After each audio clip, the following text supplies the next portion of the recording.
হে বান্দা, তুমি কি জানো আল্লাহ তোমাকে কত ভালোবাসেন?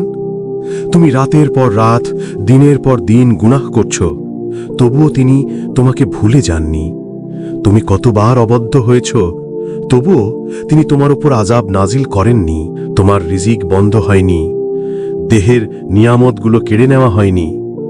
যখন সন্তান বাবা মায়ের অবাধ্য হয়, তারা বলেন, তুই আমার বাড়ি থেকে চলে যা, কিন্তু তুমি জন্ম থেকে আজ পর্যন্ত আল্লাহের অবাধ্যতা করছ। তবুও আল্লাহ কখনো বলেননি, হে পাপী, তুই আমার জমিন থেকে চলে যা। হে প্রিয় বান্দা, তুমি কি ভাবছ তোমার তওবা কবুল হবে না? তবে তুমি এটা ভুল ভাবছ। শয়তান ও আল্লাহর কাছে অবাধ্য হয়েছিল, তবুও আল্লাহ তার দোয়া কবুল করেছিলেন। যদি শয়তানের দোয়া কবুল হয়, তোমার তওবা কেন কবুল হবে না?